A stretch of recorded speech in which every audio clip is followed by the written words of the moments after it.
भैया राजेश भाई आगे मत आओ, ट्रेन में मत आओ।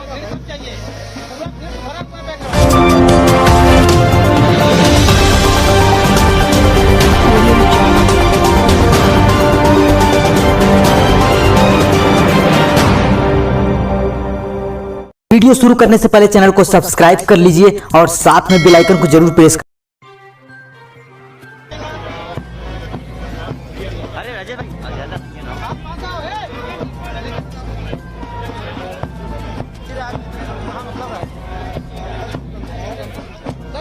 अरे भैया राजेश भाई आगे मत आओ, ट्रेन में मत आओ।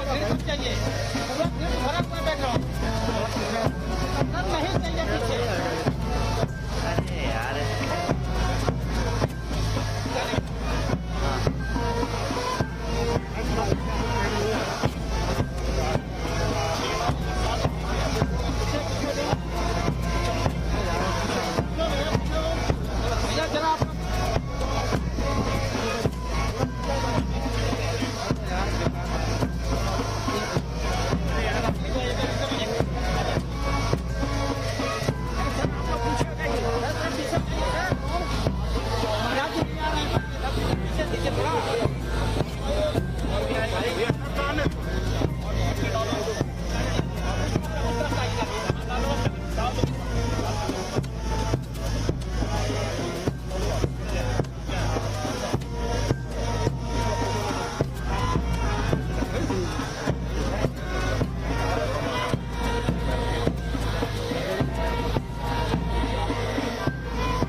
देखो देखो पीछे गिर जाएगा, पेड़ गिर जाएगा।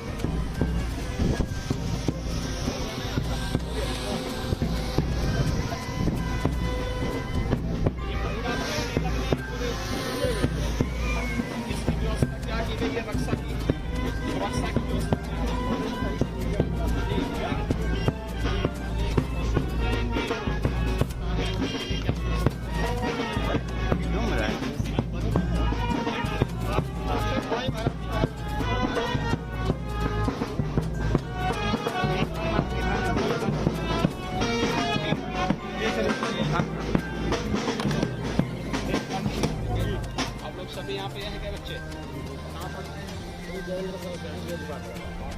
जी कितने बच्चे हैं?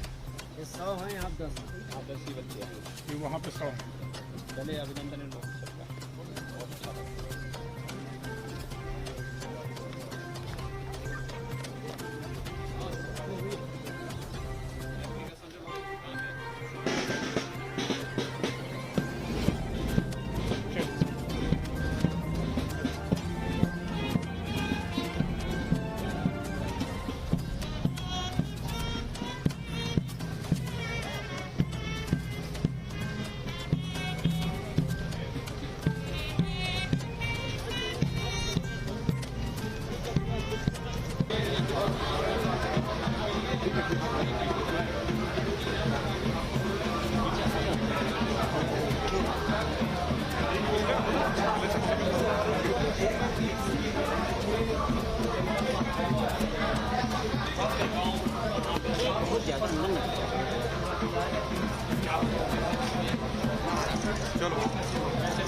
चलो चलो आगे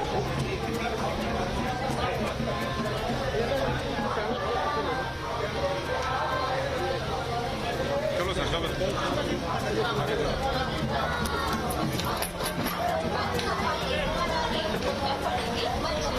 आगे चलो आगे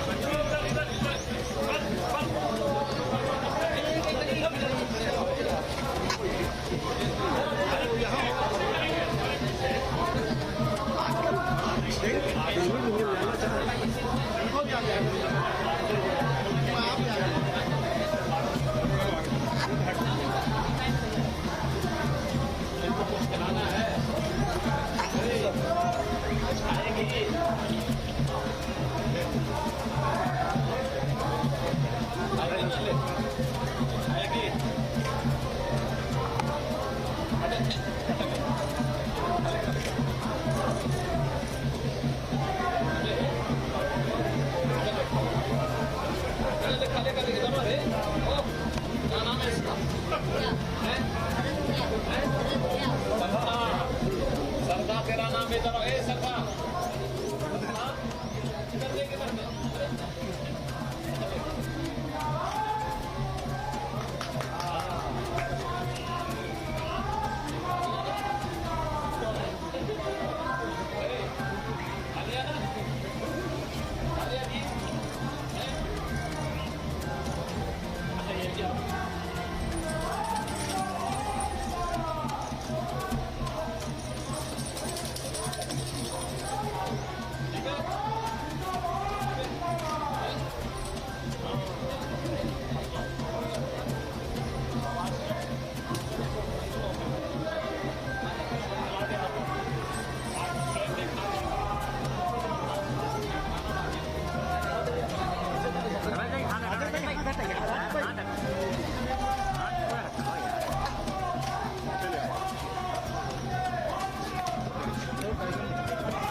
हम माननीय मुख्यमंत्री माननीय श्री योगी आदित्यनाथ जी का हृदय से स्वागत करते हैं। मैं चाहती हूँ जोरदार तालियों के प्रणाम से आप माननीय मुख्यमंत्री महोदय का स्वागत करें।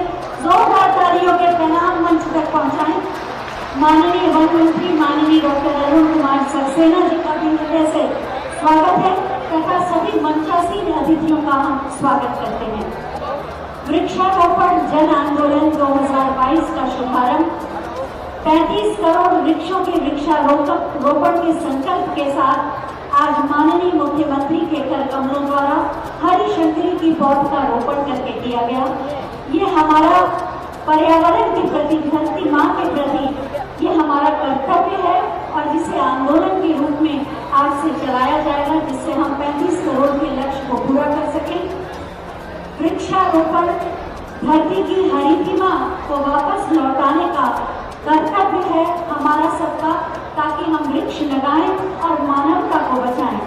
सबसे पहले मैं माननीय मुख्यमंत्री महोदय से अनुरोध करूंगी कि वो दीप प्रज्वलित करके 19 नंबर लाइट है। माननीय मुख्यमंत्री महोदय से अनुरोध है कि वो दीप प्रज्वलित करके वृक्षारोपण जन आंदोलन 2022 का शुभारंभ करें।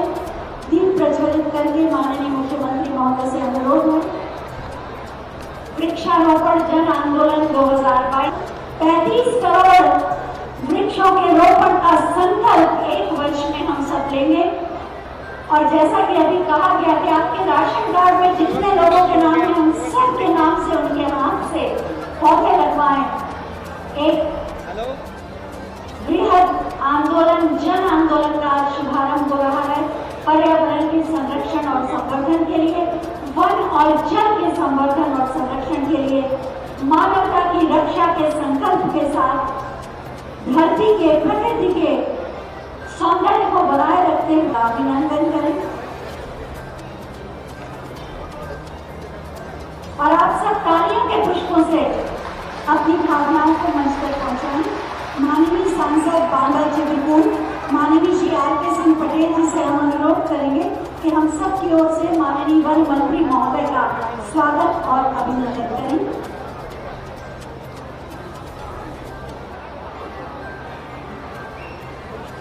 और आप सब तालियों के पुष्पों के साथ सभी का स्वागत करेंगे।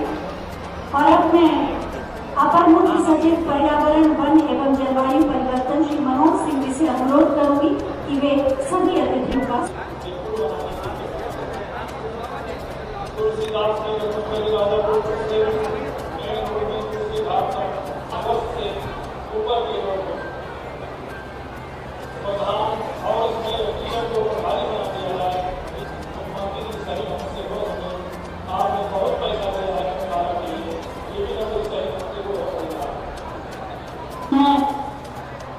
सड़क परिवहन, जल, शिक्षा से जुड़ी अनेक योजनाएं, जिसमें विशेष रूप से स्मार्ट क्लासेस और स्मार्ट आंगनबाड़ी के साथ साथ ऑडिटोरियम और बहुत सारी ऐसी परियोजनाएं हैं जो चित्रकूट को नया सही हुई।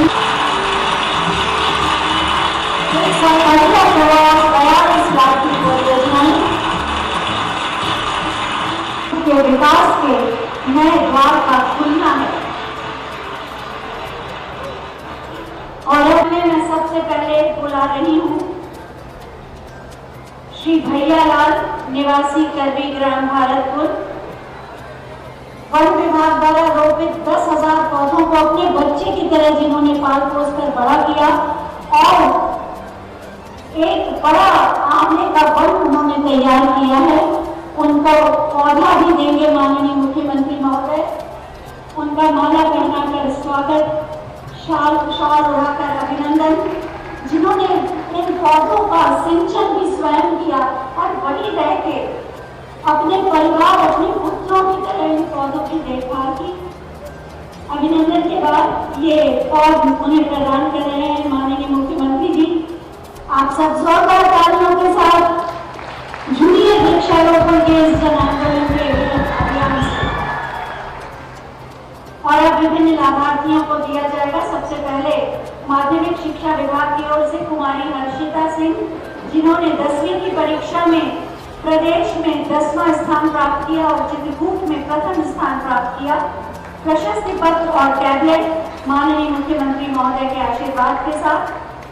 इसके बाद ग्राम्य विकास विभाग द्वारा मुख्यमंत्री आवास योजना ग्रामीण के अंतर्गत आवास का मॉडल और स्वीकृति पत्र दिया जाएगा श्रीमती राजकली और श्रीमती प्रेमा को।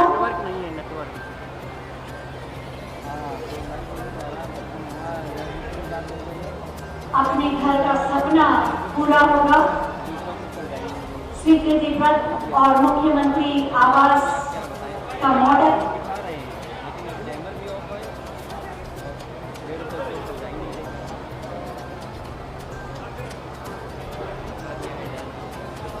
आपकी तालियों के बिना सब कुछ सूना सा लगता है। आपकी तालियां रंग भरती हैं, इस आयोजन में जोश पैदा करती हैं।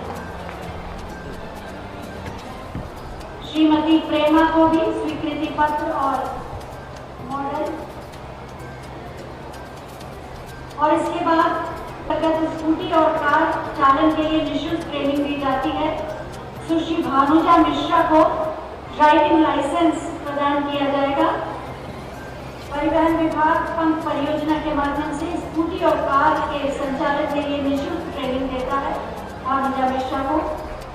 और अब बेसिक शिक्षा विभाग द्वारा कायाकल्प योजना के अंतर्गत जिस जिस ग्राम पंचायत में अच्छे विद्यालय बन गए हैं उन्हें सम्मानित किया जाएगा। सबसे पहले ग्राम प्रधान सेमरिया जगन्नाथवासी श्री चिन्नू प्रसाद जी को, जिन्होंने कायाकल्प के 19 बिंदुओं को संतृप्त किया है और अपनी ग्राम पंचायत के विद्यालय को कायाकल्प किया है। जोरदार तालियों से आप शुभकामनाएं भी दें और प्रेरणा भी। श्रीमती उषा सिंह, ग्राम प्रधान इंचार्ज, इन्हें भी अपनी ग्राम पंचायत के विद्यालय का कायाकल्प करने के लिए प्रशस्ति पत्र दिया जा रहा है। साथ ही ग्राम प्रधान मड़ैयन श्री राधे श्याम जी को भी अमृत सरोवर का निर्माण करने के लिए प्रशस्ति पत्र दिया जा रहा है ग्राम्य विकास मनरेगा की ओर से। बहुत बहुत धन्यवाद माननीय मुख्यमंत्री महोदय। मैं चाहूंगी इन सभी लोगों के लिए आप जोरदार तालियां बजाएं, क्योंकि ये सब प्रेरणा स्रोत है समाज के लिए। माननीय मुख्यमंत्री महोदय के मार्गदर्शन में पर्यावरण और वन के संरक्षण और संवर्धन के प्रति पूर्ण प्रतिबद्धता के साथ सतत निरंतर कार्य कर रहे हैं। बहुत बहुत धन्यवाद महोदय। सेवा, सुरक्षा और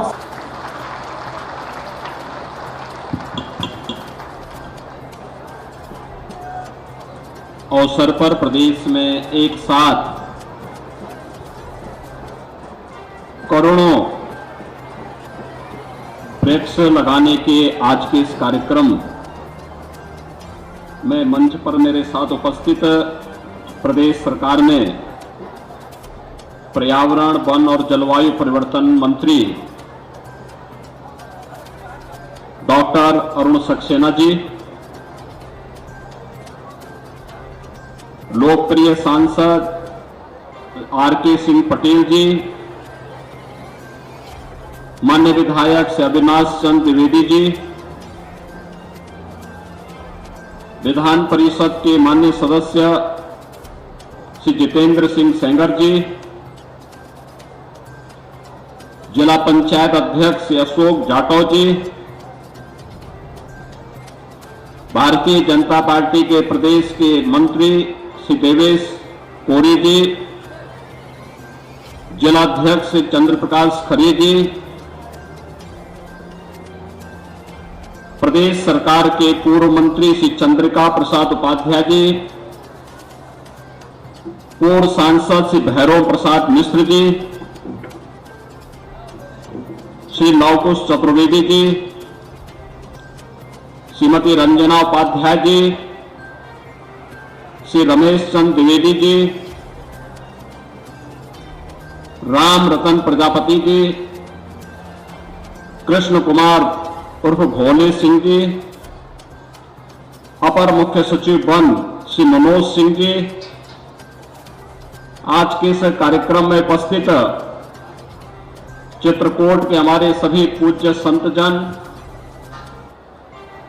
प्रशासन और वन विभाग और पुलिस विभाग से जुड़े हुए सभी वरिष्ठ अधिकारीगण, विभिन्न शिक्षण प्रशिक्षण संस्थाओं से जुड़े हुए सभी छात्र छात्राएं और उपस्थित भाइयों बहनों, मैं चित्रकूट की इस धरती को, जो सनातन काल की आदि परंपरा से ही सनातन धर्म की एक प्रमुख श्रद्धा की केंद्र रही है, मर्यादा पुरुषोत्तम भगवान श्री राम ने अपने वनवास के कार्यकाल का सर्वाधिक समय राष्ट्र साधना के लिए, धर्म की रक्षा के लिए जहां पर व्यतीत किया, ऐसी पावन चित्रकूट की धरती को मैं कोटि कोटि नमन करते हुए भगवान कामतानाथ के श्री चरणों में कोटि कोटि नमन करते हुए पूज्य संतों का और आप सभी चित्रकूट के भाइयों और बहनों का मैं हृदय से इस वन महोत्सव कार्यक्रम में हृदय से स्वागत करता हूं, अभिनंदन करता हूं। भाइयों बहनों, यह हम सबका सौभाग्य है कि अपने वनवास काल के उस कालखंड में जिस धरती को मर्यादा पुरुषोत्तम भगवान श्री राम ने सबसे पवित्र धरती माना था, आज वहां पर मुझे प्रदेश सरकार के इस 6ठम वन महोत्सव कार्यक्रम में भागीदार बनने का सौभाग्य प्राप्त हो रहा है, जहां पर आज हम वृक्षारोपण कर रहे हैं। त्रेता युग में पूरा क्षेत्र वनों से आच्छादित रहा होगा, लेकिन धीरे धीरे वनों की कमी होती गई, मनुष्यों की आबादी बढ़ती गई, जीव जंतु अन्य कम होते गए और उसके बाद तमाम प्रकार के असंतुलन की स्थितियां भी पैदा होने लग गई। आज दुनिया के अंदर एक नाम जो बार बार लिया जा रहा है और पूरी दुनिया जिस पर चिंता कर रही है वह है ग्लोबल वार्मिंग का, कि धरती का तापमान लगातार बढ़ रहा है। तापमान बढ़ने का कारण वनों का आच्छादन कम होना, जहां पर हरे भरे वन हुआ करते थे आज वहां कंक्रीट के भवन खड़े हो जा रहे हैं और जल संरक्षण की भी जो हमारी परंपरागत पद्धतियां थी हमने उसे भूला दिया है और उसका परिणाम है कि धीरे धीरे करके हम लोग भी उस जलवायु परिवर्तन और ग्लोबल वार्मिंग की चपेट में आते हुए दिखाई दे रहे हैं। आप देखते होंगे इसका दुष्प्रभाव किस रूप में पड़ता है। इसका प्रमुख कारण अंधाधुंध वनों की कटान है।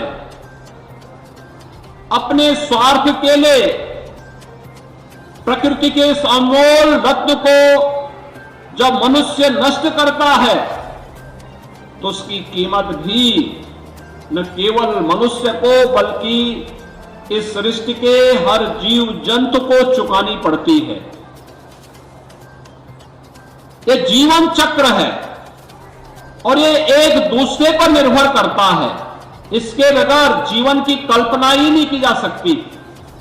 अगर कोई ये मानता है कि मैं सुरक्षित रहूं भले और रहे ना रहे, तो मुझे लगता है ये उसकी गफलत होगी। वो स्वयं के अस्तित्व पर खिलवाड़ कर रहा है। हम सबका जीवन तो एक दूसरे पर आश्रित है और ये जीवन चक्र इसी पर आधारित बना हुआ है। जंगलों की कटान होगी तो असमय सूखा या बरसात की समस्या, कभी अतिवृष्टि कभी सूखा, यह भी हमें देखने को मिलता है। लेकिन जब हम लोग अधिक से अधिक वृक्षारोपण करेंगे और जो आज यहां पर कोदंड वन की स्थापना की जा रही है, हमारा प्रयास होना चाहिए कि कोदंड वन में, कोदंड का मतलब भगवान राम का जो धनुष है वह भी कोदंड है। कांतानाथ गिरी का जो वन है उसकी आकृति भी धनुषाकार है। भगवान राम ने अपने वनवास का एक लंबा कार्यकाल वहां व्यतीत किया और यही कारण है कि हम सब बड़ी श्रद्धा के साथ, बड़ी आस्था के साथ आज भी पूरा देश कामतानाथ गिरी का परिक्रमा करता है और बड़ी श्रद्धा के साथ हजारों वर्षों की अपनी विरासत के प्रति अपनी श्रद्धा को व्यक्त करता है। ये केवल श्रद्धा को व्यक्त करने का नहीं बल्कि उस समय की परंपरा के प्रति कृतज्ञता ज्ञापित करते हुए एक एक कण को, एक एक वनस्पति को हम इसके अवसर पर जब परिक्रमा करते हैं तो उसके संरक्षण की गारंटी भी देते हैं कि भगवान की कृपा तो पूरी सृष्टि पर है और हम लोग यहां पर हैं। हमारी जिम्मेदारी बनती है कि मर्यादा पुरुषोत्तम भगवान श्री राम के समय से, उससे पहले से आपका संरक्षण इस धाम पर पड़ा है तो उसके संरक्षण की जिम्मेदारी हमारी भी है। और यही आश्वासन देने के इसी संकल्प के साथ हजारों श्रद्धालु कामतगिरी परिक्रमा के साथ अपने आप को जोड़ता है और उसके माध्यम से भगवान श्री राम और चित्रकूट में निवास करने वाले कोटि कोटि देवी देवताओं के प्रति अपनी श्रद्धा और आस्था का भाव भी व्यक्त करता है।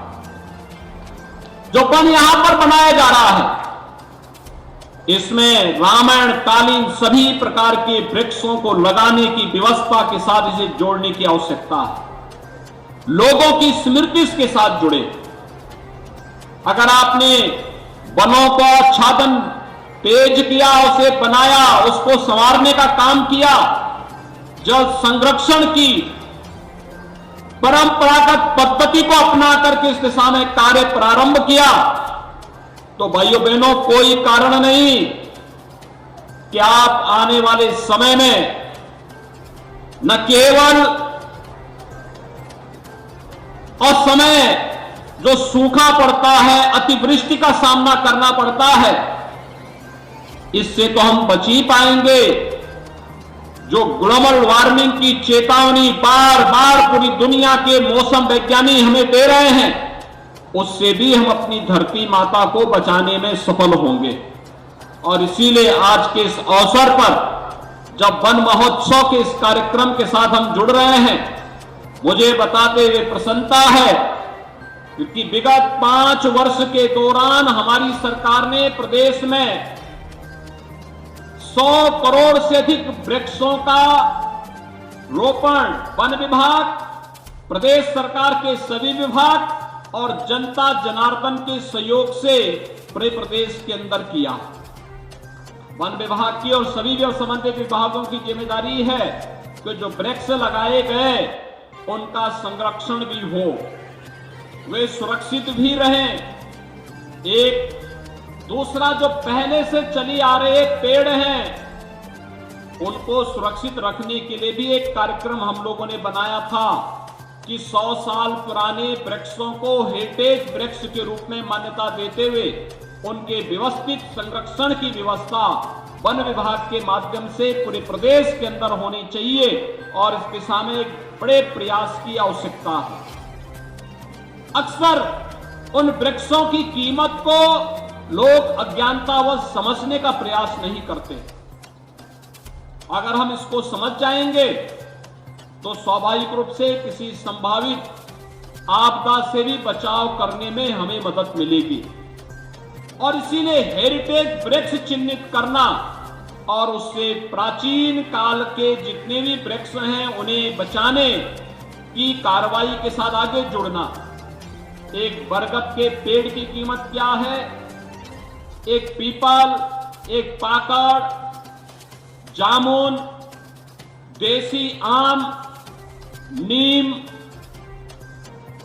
ऐसे अनेक अर्जुन, अनेक ऐसे वृक्ष हैं जिनकी अपनी एक दैवीय उपयोगिता भी है। आपने देखा होगा पीपल को, बरगद को, पाकड़ को, इन सबको काटने की मनाही होती थी, नुकसान नहीं पहुंचाना चाहिए, क्योंकि ये तो मनुष्य के मित्र हैं, जीव सृष्टि के मित्र हैं। इन पर पूरी जीव परंपरा आधारित है, निर्भर करती है।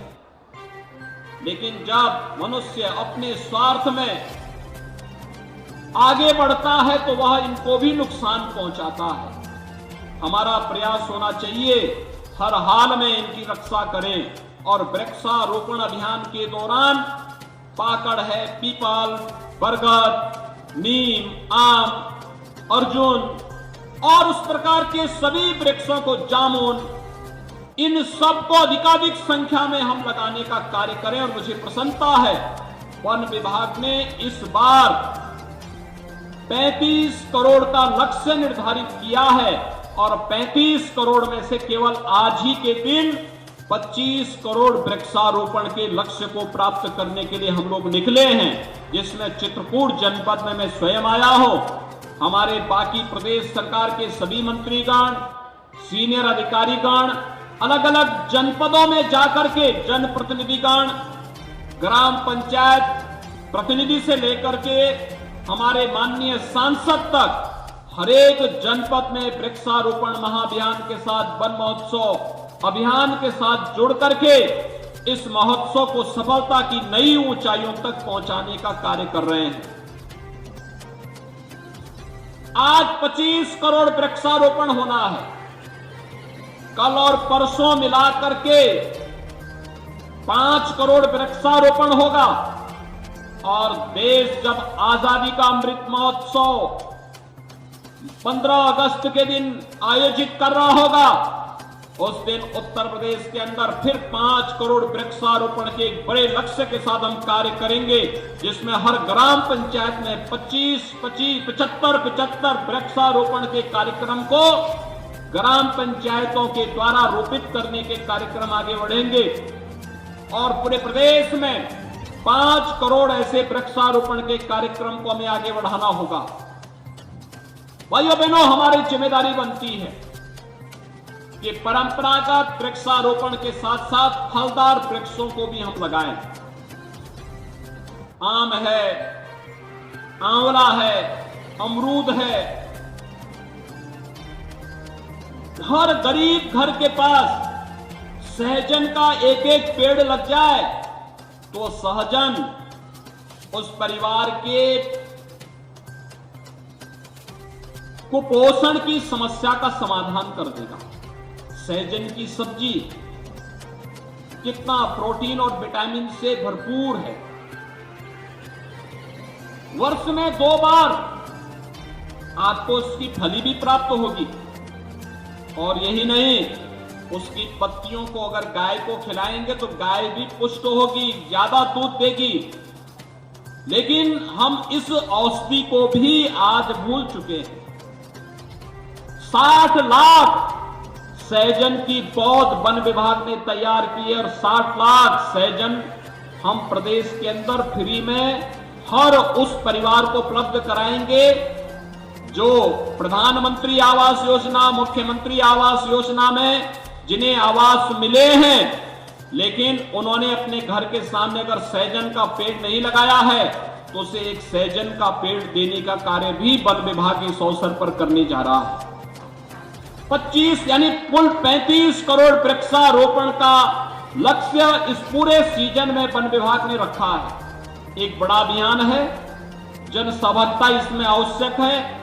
और मेरी आप सबसे अपील है, हम एक एक वृक्ष की रक्षा का दायित्व निभाएं। और मुझे प्रसन्नता है कि मैंने यहां पर अभी एक सज्जन को यहां सम्मानित किया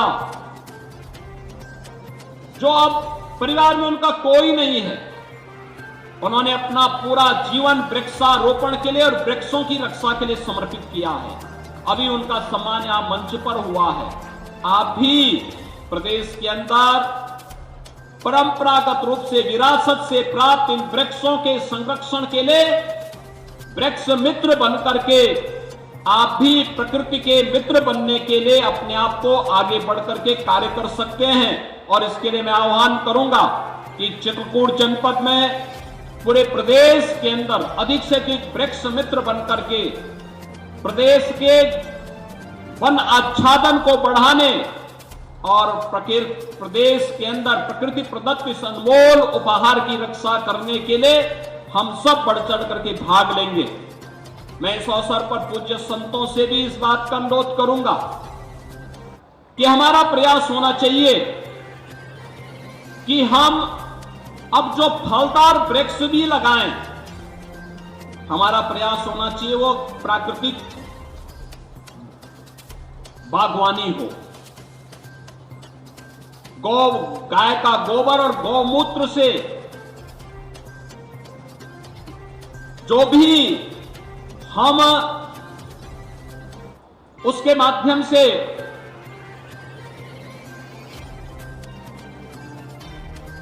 उर्वरक तैयार करते हैं, जो भी खाद तैयार करते हैं, अगर उसका इस्तेमाल हम करें तो ज्यादा अच्छा होगा।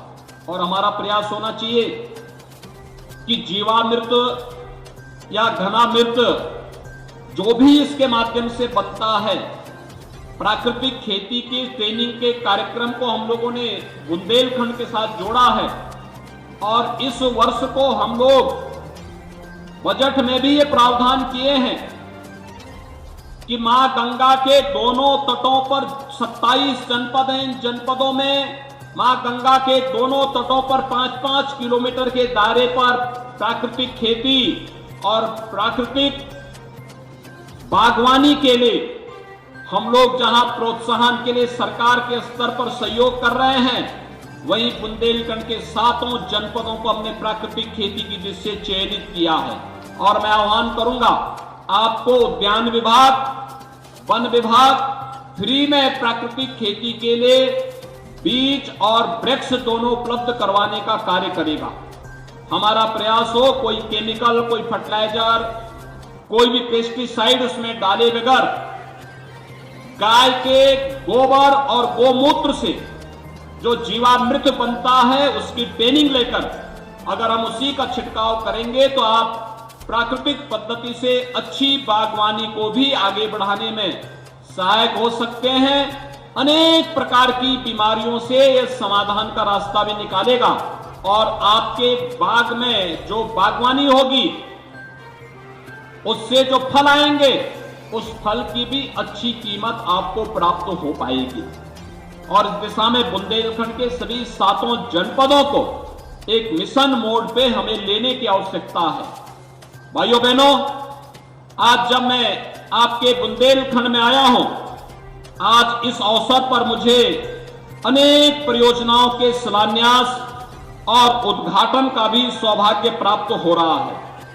इस अवसर पर जो अनेक परियोजनाएं यहां पर लगभग 32 करोड़ 50 लाख रुपए की लागत की परियोजनाओं का लोकार्पण हो रहा है और 81 करोड़ 43 लाख रुपए की लागत की 27 परियोजनाओं का शिलान्यास भी यहां पर हो रहा है।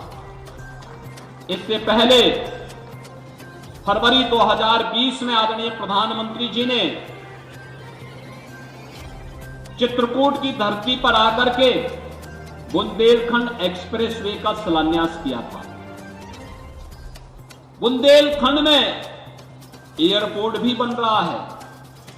बहुत शीघ्र अभी हम लोगों ने पिछले सप्ताह ही एक MOU किया है एयरपोर्ट अथॉरिटी ऑफ इंडिया के साथ में, जिसके माध्यम से हम लोग बुंदेलखंड में खासतौर पर यहां पर जो व्यवस्था बनाने जा रहे हैं कि बहुत शीघ्र वायु सेवा बुंदेलखंड से प्रारंभ हो। लखनऊ से चित्रकूट, दिल्ली से चित्रकूट या फिर अन्य शहरों को चित्रकूट से सीधे वायु सेवा के साथ जोड़ने के इस कार्यक्रम के लिए हम लोगों ने एक MOU पर यहां पर एयरपोर्ट अथॉरिटी ऑफ इंडिया के साथ में भारतीय विमानपत्तन प्राधिकरण के साथ अपना समझौता ज्ञापन पर हस्ताक्षर कर लिया है और शीघ्र ही ये वायु सेवा यहां से प्रारंभ होने जा रही है। डिफेंस कॉरिडोर भी एक महत्वपूर्ण नोड चित्रकूट में बनने जा रहा है। और यही नहीं, कभी चित्रकूट के नाम से लोग यानी कभी बड़ी पवित्र भाव के साथ भगवान राम के साथ चित्रकूट का नाम जोड़ते थे। पिछली सरकारों ने चित्रकूट के साथ भय और आतंक शब्द जोड़ दिया था। मुझे प्रसन्नता है आज चित्रकूट डकैतों से मुक्त हुआ है और चित्रकूट में शांति है। विकास के पथ पर चित्रकूट तेजी के साथ आगे बढ़ रहा है। यह निवेश के लिए संभावनाओं को आगे बढ़ाएगा और निवेश की इन संभावनाओं को आगे बढ़ाने के साथ ही रोजगार भी यहां सृजित होगा।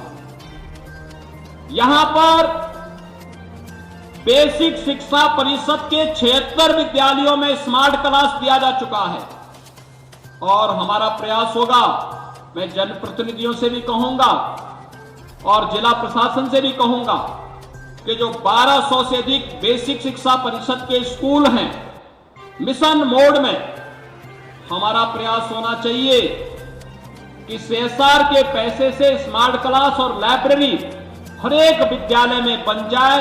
हम इसका प्रयास यहां पर करें जिससे चित्रकूट के सभी बच्चों को उत्तम शिक्षा के साथ साथ आधुनिक शिक्षा भी प्राप्त हो सके। जल जीवन मिशन के अंदर कभी यहां पर जल का भीषण संकट होता था। हमारी माताओं को, बहनों को 12-12, 15-15 किलोमीटर दूर से घर के लिए, शुद्ध पेयजल के लिए, पानी लाने के लिए मजबूर होना पड़ता था।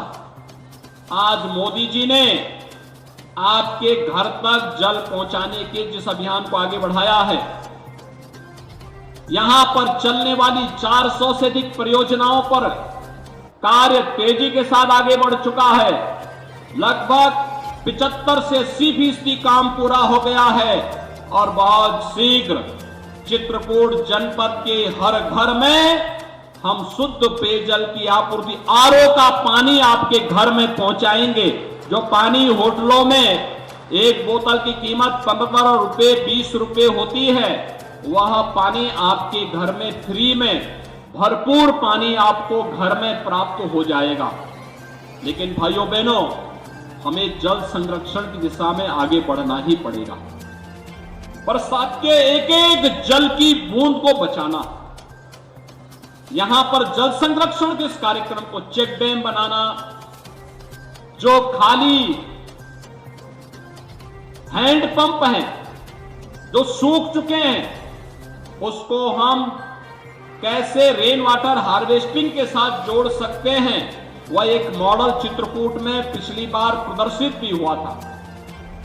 उसका प्रदर्शन करते हुए गांव-गांव में उसके साथ जोड़ना, आप देखेंगे लगातार अगर आप जल संरक्षण के इस पवित्र अभियान के साथ जुड़ेंगे, अमृत सरोवर के साथ जुड़ेंगे, हर ग्राम पंचायत में अमृत सरोवर बनना चाहिए, हर राजस्व गांव में अमृत सरोवर बनाने के कार्यक्रम के साथ जुड़ना चाहिए, जन सहभागिता के साथ जुड़ना चाहिए और फिर विकास खंड के अंदर, जनपद के अंदर अमृत सरोवर में एक प्रतिस्पर्धा होनी चाहिए, जहां पर जनता अपने सहयोग से अमृत सरोवर बना रही है, अच्छा अमृत सरोवर बना रही है, बैठने की व्यवस्था कर रही है, वहां पर वृक्षारोपण कर रही है, उसे सम्मानित करने का कार्य, जो ब्लॉक के अंदर 3 ऐसे अमृत सरोवर बनेंगे, वहां पर हम उन्हें सम्मानित करें। फिर जनपद स्तर पर उनका कंपटीशन हो, जनपद में 3 ऐसे अमृत सरोवर को भी सम्मानित करने के कार्यक्रम को आगे बढ़ाना होगा। ये अमृत सरोवर भी जल संरक्षण के उत्तम केंद्र बन पाएंगे। भाइयों बहनों, अगर आपने इसको किया तो मान करके चलिए कि आने वाले समय में ये अमूल्य जल संसाधन आपकी एक धरोहर बनेगी, आपके और आपके आने वाली पीढ़ी के लिए एक उपलब्धि होगी। अन्यथा जहां पर अंधाधुंध दोहन हुआ है, जल संरक्षण की व्यवस्था नहीं की गई है, पानी खारा हो गया है, प्रदूषित हो गया है, वहां पे भीषण बीमारियां भी हो रही हैं। और इसीलिए आज के इस अवसर पर इन कार्यक्रमों के साथ हम सब जुड़ेंगे इस विश्वास के साथ। आज यहां पर जिला चिकित्सालय में डायलिसिस केंद्र का भी शुभारंभ हो रहा है, सामुदायिक स्वास्थ्य केंद्र रयपुरा का भी लोकार्पण हो रहा है, राजकीय महाविद्यालय पाही में पाही का भी लोकार्पण हो रहा है, ग्राम भेद्दू विकासखंड राजापुर में गोवंश विहार का भी निर्माण हो रहा है, गोस्वामी तुलसीदास डिग्री कॉलेज में अतिरिक्त क्लासेस का भी निर्माण हो रहा है, संपर्क मार्गों की परियोजनाओं का भी आज लोकार्पण यहां पर हुआ है। और इसके साथ ही शिलान्यास की जाने वाली परियोजनाओं में जिला संयुक्त चिकित्सालय में मैटरनिटी वार्ड का निर्माण और चिकित्सालय के मरम्मत के कार्य को आगे बढ़ाने का कार्य है। एनएचएम के अंतर्गत ड्रग वेयर हाउस यानी दवाओं के लिए सुरक्षित, यहां पर जिले के अंदर जितनी भी दवा की आवश्यकता होती है उसका एक केंद्र हम यहां पर बना पाएंगे। 21 उपकेंद्र जो हेल्थ एंड वेलनेस सेंटर के होंगे, उनका शिलान्यास का कार्यक्रम भी आज यहां हो रहा है। आईटीआई मानिकपुर में वर्कशॉप, क्लासरूम और आईटी लैब के निर्माण कार्य का भी आज यहां पर शिलान्यास हो रहा है।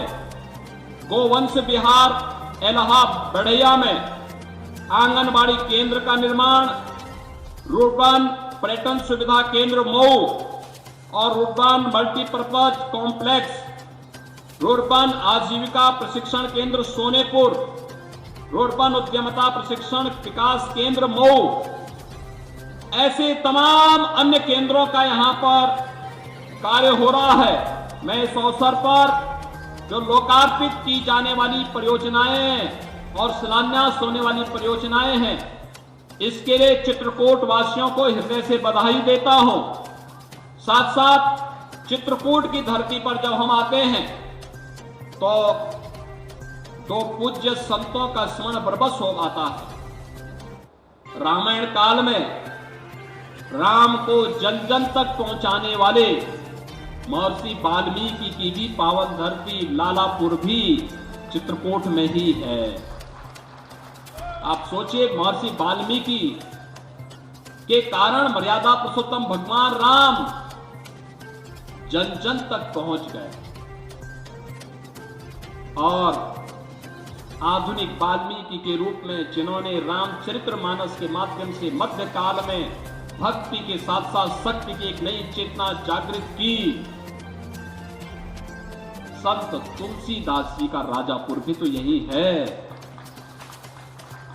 इन दोनों पूज्य ऋषि और संतों को मैं कोटि कोटि नमन करते हुए इन दोनों स्थलों के पर्यटन विकास के लिए भी एक बृहद योजना हमारी बननी चाहिए। लालापुर में रोपवे के निर्माण की कार्रवाई को हम बढ़ा रहे हैं। पर्यटन विभाग और वन विभाग मिलकर के इस कार्यक्रम को आगे बढ़ाएं। अच्छा होगा। वन विभाग से मैं ये भी कहूंगा कि वनों के अंदर जो गांव हैं उनकी कनेक्टिविटी के एनओसी पड़े होंगे, उसको भी समयबद्ध ढंग से हम आगे बढ़ा दें। कम से कम लोगों के आवागमन जब ठीक रहेंगे तो उन लोगों की जिम्मेदारी हम वनों को उनकी सुरक्षा के जिम्मे सौंपें। वन औषधियों के साथ उन्हें जोड़ें जिससे वे वन औषधि का वहां निर्माण भी करें, वन औषधि वहां पर पैदा भी करें और उसको अपनी आमदनी के साथ भी जोड़ें और वनों की रक्षा भी करें। एक व्यवस्थित कार्य योजना उनके साथ मिलकर के अगर हम आगे बढ़ाएंगे अच्छा कार्य होगा। ऐसे ही राजापुर में कनेक्टिविटी हो या संत तुलसीदास जी के पवित्र धाम को आगे बढ़ाने का कार्यक्रम या फिर चित्रकूट के बाईपास के निर्माण के कार्यक्रम को आगे बढ़ाने का हो। और अभी तो हम यहाँ पर्यटन के एक बहुत बड़े आस्था का जो केंद्र है ही, एक टाइगर रिजर्व भी हम लोग यहाँ पर देने जा रहे हैं। अब यहां पर डकैत नहीं पैदा होगा। अब भाइयों बहनों, यहां पर टाइगर यहां का जब गुर्र आएगा ना तो चित्रकूट की ओर से वह मर्यादा पुरुषोत्तम भगवान श्री राम का एक संदेश, वन संरक्षण का एक संदेश देश और दुनिया के अंदर देने में सफल होगा। मैं इस अवसर पर एक बार फिर से चित्रकूट के सभी नागरिकों को हृदय से बधाई देता हूं, अपनी शुभकामनाएं देता हूं। वन महोत्सव के लिए पूरे प्रदेश वासियों का अभिनंदन करता हूं और सबसे अपील करता हूं कि उत्तर प्रदेश के अंदर 25 करोड़ की आबादी है और आज हमने 25 करोड़ वृक्षारोपण के लक्ष्य को भी रखा है। हर व्यक्ति स्वयं अपने परिवार के किसी व्यक्ति के नाम पर, किसी बच्चे के नाम से एक वृक्ष जरूर लगाने का कार्य करे और वृक्षारोपण के इस महाअभियान को आगे बढ़ा करके उसकी सुरक्षा करने की जिम्मेदारी भी अपने हाथों में लेगा। इस विश्वास के साथ वृक्षारोपण महाअभियान के शुभारंभ पर मैं अपनी शुभकामनाएं देता हूं। धन्यवाद। जय हिंद, जय जय श्री राम।